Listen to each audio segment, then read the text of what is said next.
Leopold got a haircut. Did he? Yeah. Got a haircut. Every time haircut. Very nice. Very handsome. I need one badly. Wave, Mr. Gregory. Don't touch that. No, Mom. Linda always looks so comfortable. Yes. Oh my goodness. I always Welcome. Hi, Mr. Gregory. Good morning. It is so good to see you all. Hi. I'm gonna open my screen up as big as I can. Let's see who else. No, Mom, it's just too Morning, close. Elliot. Привет, friends in Moscow.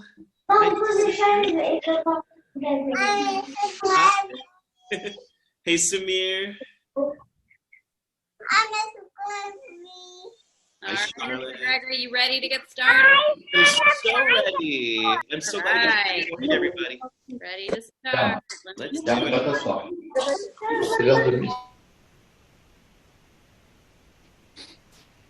Ready. Good morning, everybody, and welcome to another adventure here at Forest Fables. It is so good to see you all. Before we begin, we have to figure out what story we're telling today. Now, I had a hint from Isadora just now when I was speaking to her. Isadora, what did you say we were going to do? She said it was a sleepy tale. I'm not even really sure what that means. We already told a sleepy tale earlier, right? But I'm going to look in the magic box anyway. Maybe there's a hint. Should I open this thing? What do you think? Who thinks I should open it? All right, if you think I should open it, you should shake your body. Let me see everyone shaking. Everyone shaking. Okay, I'm going to open it and see if there's a hint.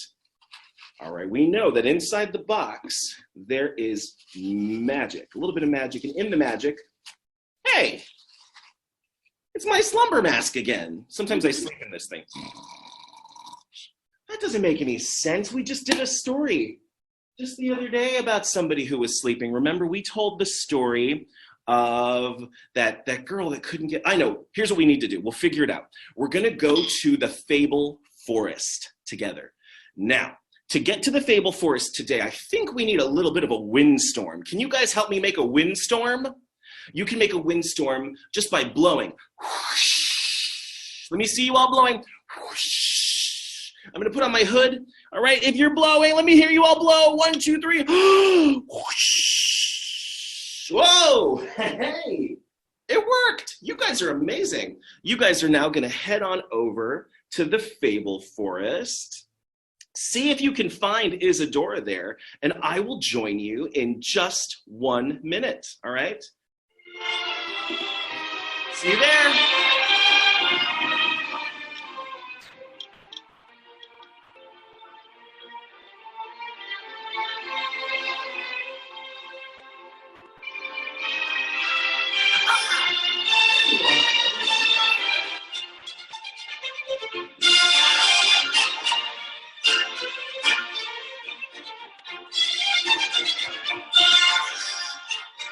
That gave me the hint I needed. That is some beautiful music. It is by Tchaikovsky, and it is from his Sleeping Beauty suite. So I think we're going to tell the story of the Sleeping Beauty today. Now, we told a story the other day that had a queen, it had a prince, and it had a girl who couldn't sleep. This is the story of the girl who absolutely could sleep. The Sleeping Beauty. I'm going to put on my adventure clothes. Bum, bum, bum, bum, bum. Bump. Now, our story begins with the weaving of a thread. If you know much about lives or mythology or stories, everything starts with the weaving of a thread. Sometimes it's a tiny thread, a thin thread, but over time, those threads get longer and longer, and they become the lives that we lead. The first life in our story that we'll talk about is the life of a queen, a sad, sad queen. She was sad because she wanted to have a child. But no child came. Now, the queen had everything else she could desire. She was very famous amongst her people. Of course, she was beautiful. Of course, she had all the wealth she could desire, but she could not have a child. Despite her popularity, it didn't seem to matter. So she told the king one day, she said, "Your Majesty, I would like to have a child." And the king said, "Well, if no child comes, then I shall have to go to the fairy forest and ask the Queen of the Fairies for help. And that's exactly what the king did. The king presented himself to the Queen of the Fairies, and he said, "Oh, Fairy Queen, we long to have a child. Can you help us?" And the Fairy Queen said, what do you think she said? Who thinks she said yes? She said no. She said, "I cannot help you. I do not have that type of magic. That is an ancient magic. If you wish to have a child, here is what you will have to do. You will have to find Carabas, the fairy of the clocks." Now, Carabas was the only fairy who was as old as time itself. And to get to her, you would have to walk deep, deep, deep into the fairy forest until you got to the clock tree. And in the clock tree, there you would find Carabas of the clocks. And some said she was an old hag. And some said she was a mysterious and beautiful lady. Some said she was something of a witch. Some said she was Maleficent. I don't know about that version. But I believe that Carabas was just a wise old fairy who knew a thing or two. So the king came to Carabas. He told her that he wanted to have a child, and she said, "Really, your majesty, a child, you say? I can help you. I do have this magic, but magic always has a price. If you wish to have a child, you must promise me that when your child has its christening, you will come here and invite me in person." Right, Isadora? Isn't that what she said? That is exactly what she said. She said he had to come and invite her in person.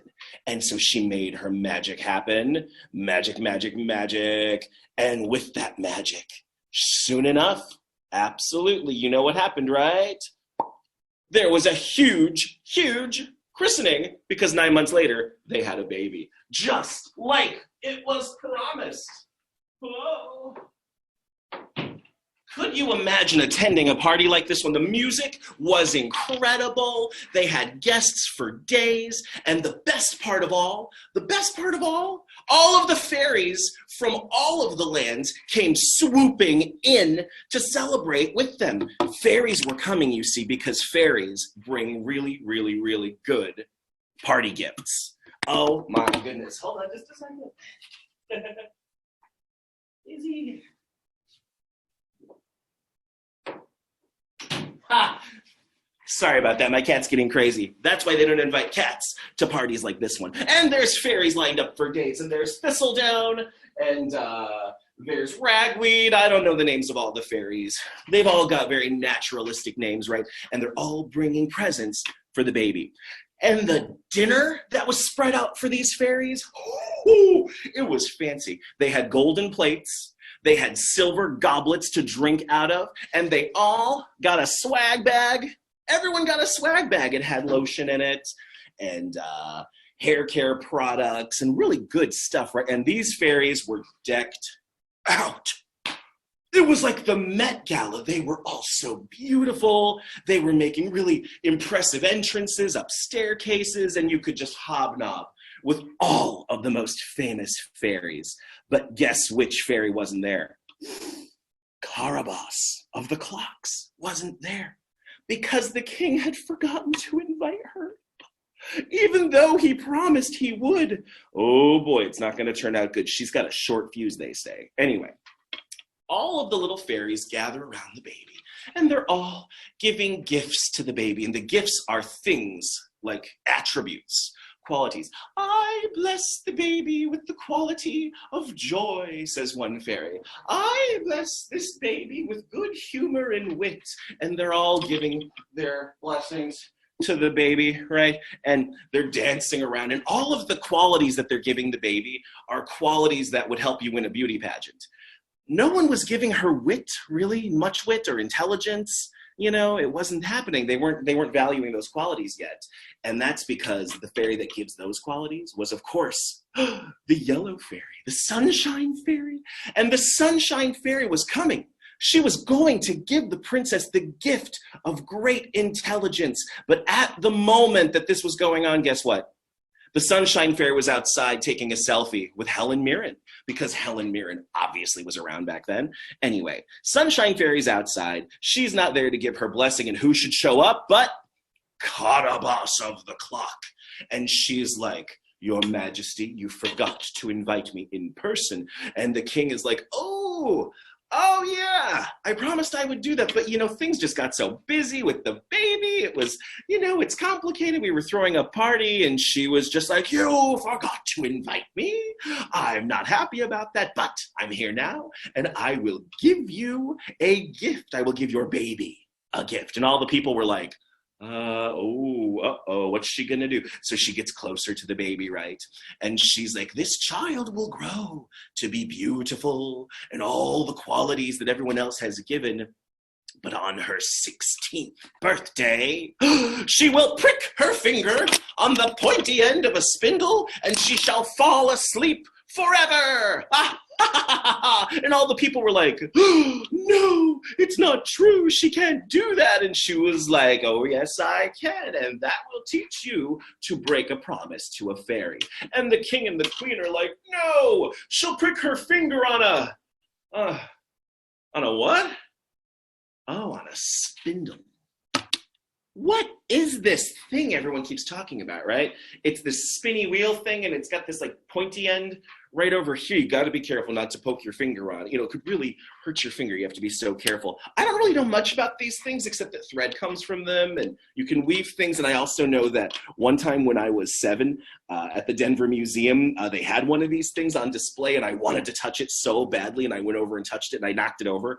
And the lady at the museum came out, and she wasn't very happy with me. That was my only experience in person with a spindle, but I understand what they're for. Well, the king and the queen were like, we shall banish all spindles from the land. There will be no spinning wheels. They sent out a mass email, and everyone had to just get rid of their spindles. That's all there is to it. But that didn't help because there was still the curse. It could still happen. They were scared. And who should show up finally after taking her selfies with Helen Mirren? But the Sunshine Fairy. And the Sunshine Fairy was awesome. She was just like, hey, guys, don't worry about it. I have not yet given my gift to the princess. I was going to give her intelligence, but instead I will try to undo the spell that Carabas created. So she raises her wand and she's like, the princess shall not fall asleep forever. No, no, no. She shall only fall asleep for 100 years. And at the end of 100 years, somebody gonna come and wake her up. And everybody was like, hooray, that's so nice. 100 years, still a long time. Anyway, the princess grew up in no time. 16 years goes by like that.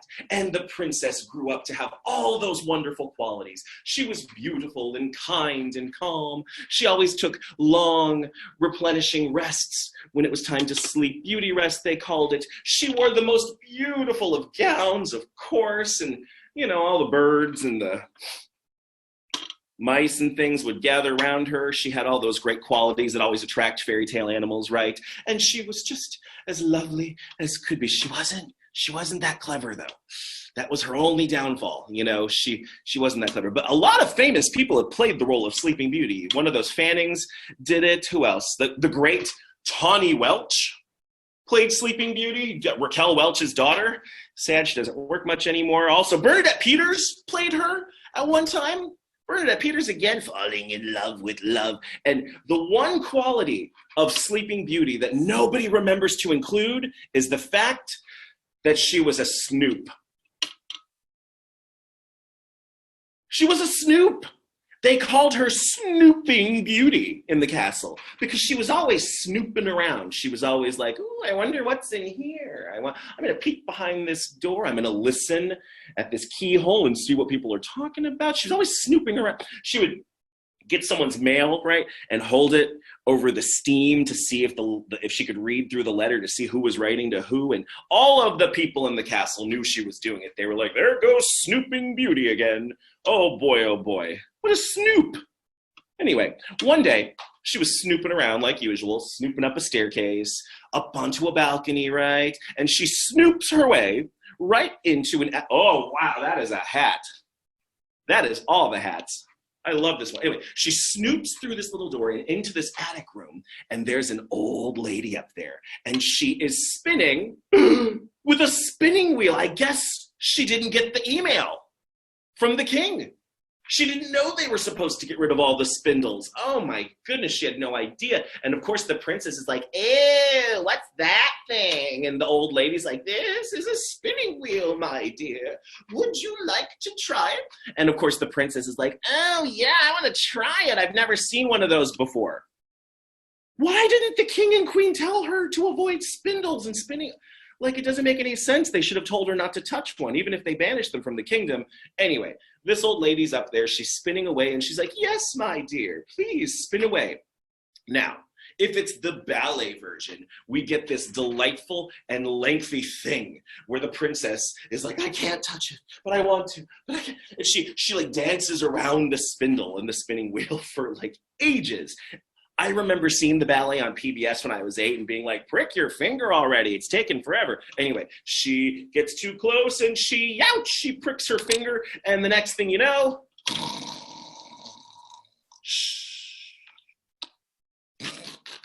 she's snoring away, right? She is passed out. Oh boy, the spell happened, the curse. And all the townspeople and all the courtiers are like, oh no, the princess is asleep.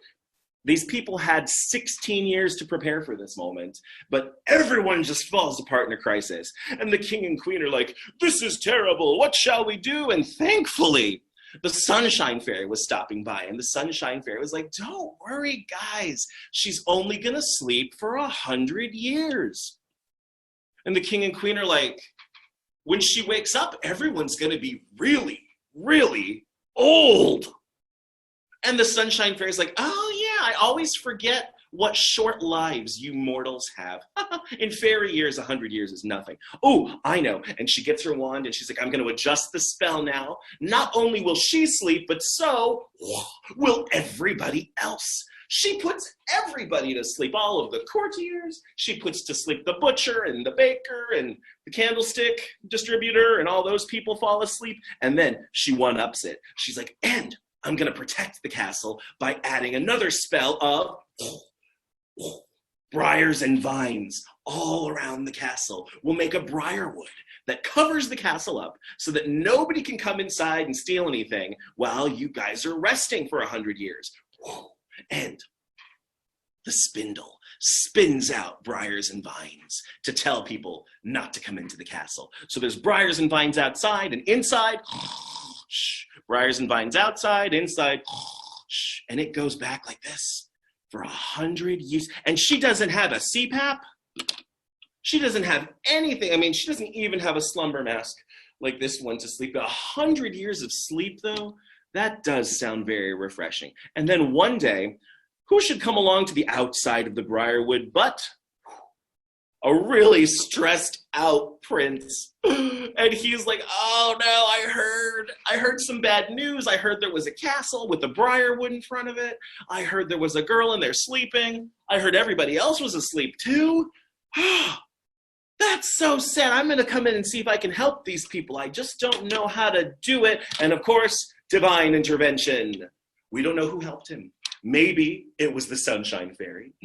Maybe it was a repented version of Carabas the Clock Fairy. But some kind of magical fairy presence helped the prince to wake the Sleeping Beauty. So he has to go into the dark briarwood.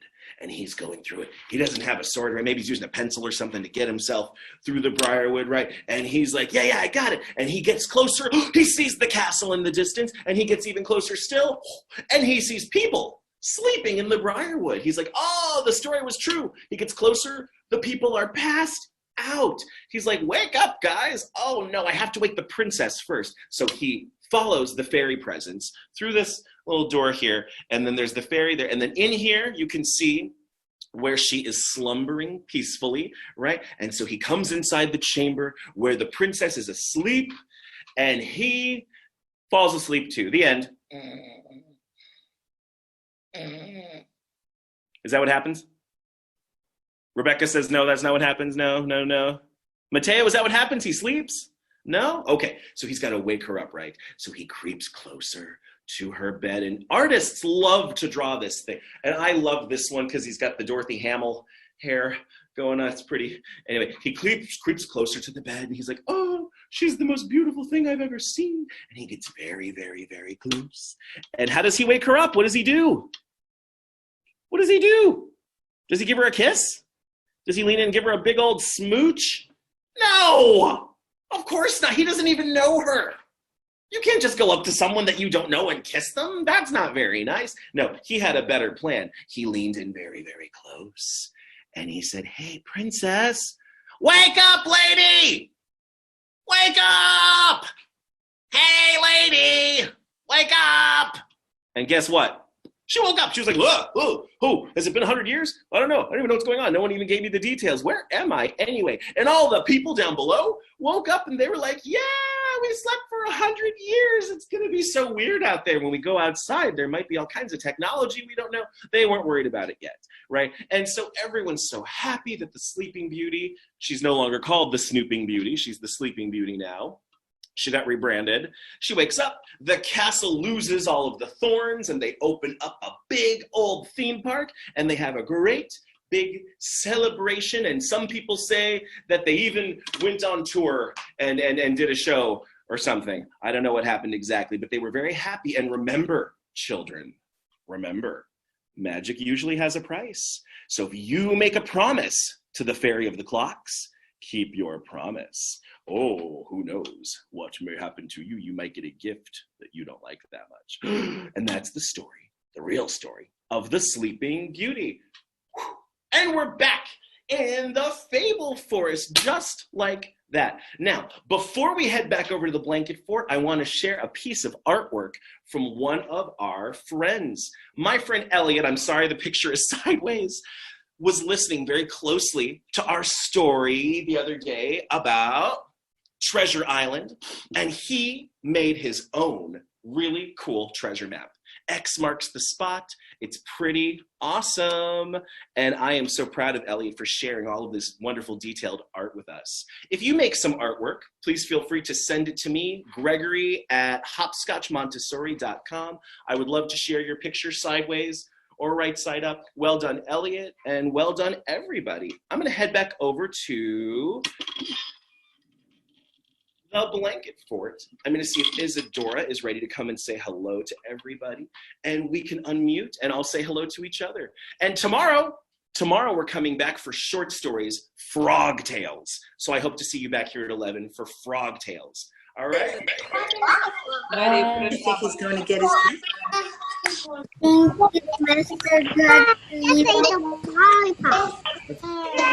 He's going to get his cat. She is.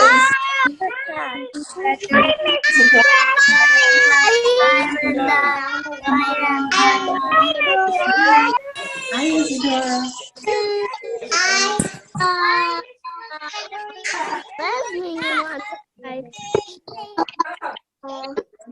Come back tomorrow for Frog Tales. Well, it's not over yet. Why? He's showing you his cat. There you go. Isadora. I go like to talk. Okay, turn it. Hi.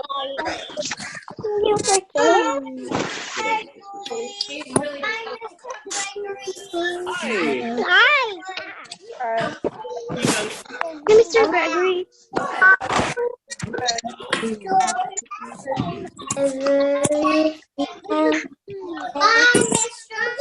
Hi.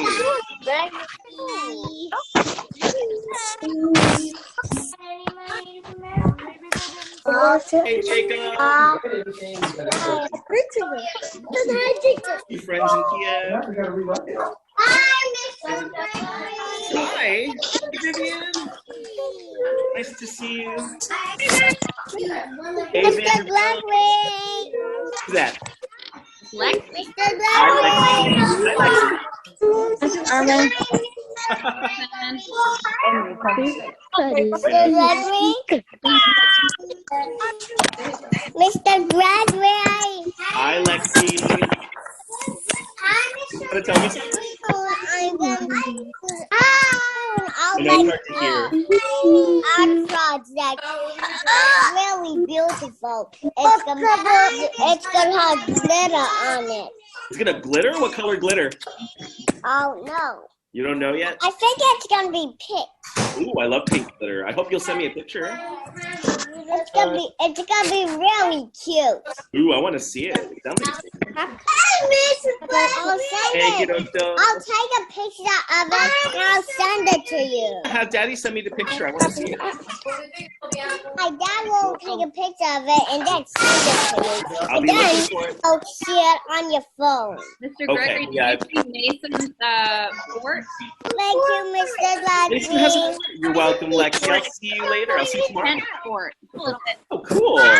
Yeah. And look, Hey, Elliot. I loved sharing your picture today. I wanted to share all your words, too. I didn't have them in front of me. Next time. Like that. Ooh, Julie's got a cool background. Do that one. That is so cool. How many of you guys went to Amanda's class? That was pretty cool. I can't wait to do that again. Bye. Hi, Elliot. Elliot's got a Lightning McQueen back there. Elliot, did you notice I worked in Lightning McQueen props into one of the stories for you? eyes are creepy. Hi, Eli. Ooh, Mason's fort is cool. Yeah.